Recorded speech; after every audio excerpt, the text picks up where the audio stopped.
Hello everyone, this is Luis Soto, and this is my audience. There's 1, 2, 3, 4, 5.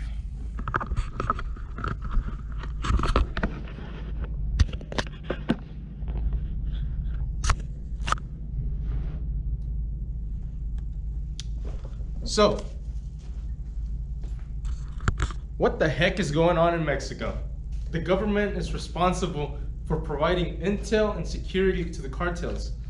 According to the Daily Beast, the president's right-hand man was working with the largest cartel in the country, the Sinaloa cartel, allegedly led by Joaquin El Chapo Guzman, who now faces jail time for criminal charges, murder, drug trafficking, and many other stuff.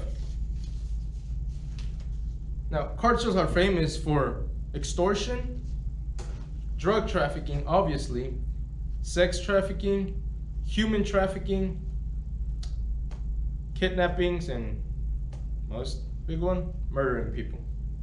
Right? So you might say, well, that's all in Mexico, who cares, right?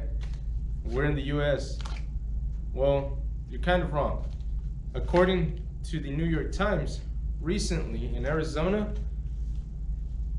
100 million doses of lethal fentanyl were confiscated. All right. Now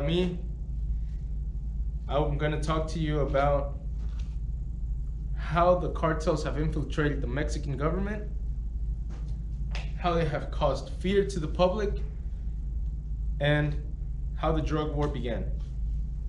Right. So to start off, I'm going to talk to you about the most known cartels in Mexico.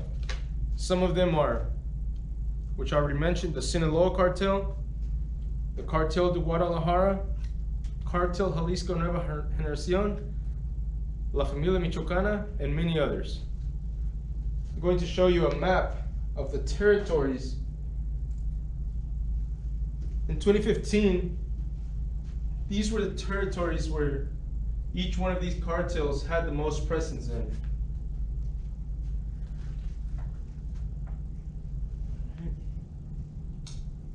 Now, you might say, but how did these cartels infiltrate the Mexican government? Well, they did it through bribes and blackmails.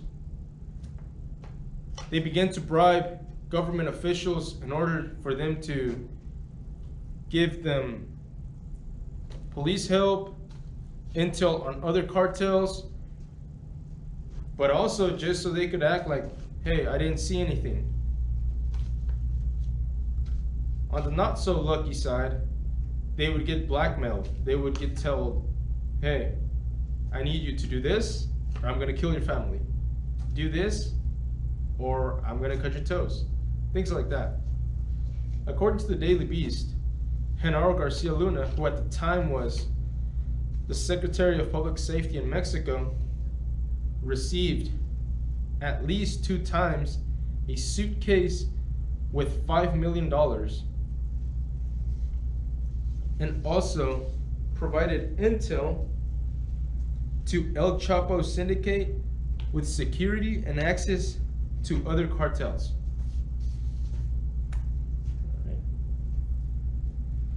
So, the drug war began in 2006 under the leadership of President of Mexico, Felipe Calderón.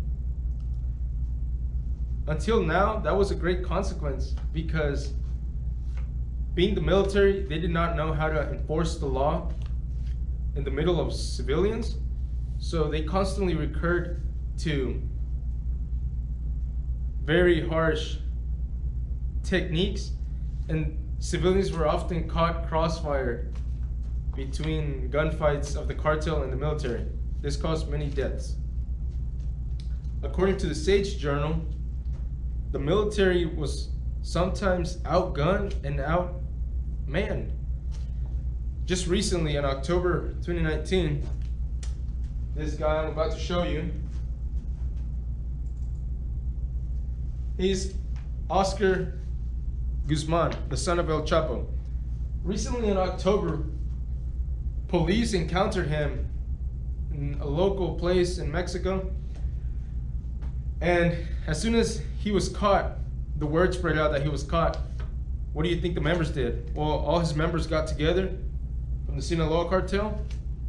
They contacted the government. They were like, you release our men, or we're gonna start shooting civilians. We're gonna start attacking the military base, and we're gonna light places up on fire. So what did the military have to do? They had to let them go. They could not risk civilian lives anymore. So cartels have caused so much fear in the public that people are scared to even go buy a drink outside. They're scared to ride a taxi, ride a bus. They don't know what to do anymore. But yet they still have to live there. Many people are scared of being kidnapped. People that have their own business are extortioned and ask for monthly payments to the cartels. Sometimes they are just forced to join. And now you know a little bit of what's going on in Mexico. And to talk about the US, this is a map only of the Sinaloa cartel and its drug market in the US. So you can see it's not only a problem for Mexico, but it's also a problem for us in America.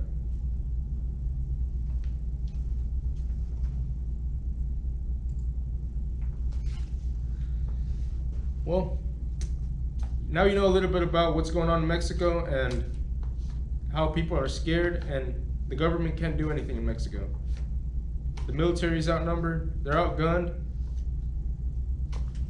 The cartel is so big, they have their own choppers, their own planes. They have arsenals of guns. There are some that say they should be considered terrorists. But the thing with that is that the definition of a terrorist is those who seek political power. But these guys, they just want money and they want control. So, thank you. And don't leave yet, I have to show. And this is the end. Thank you.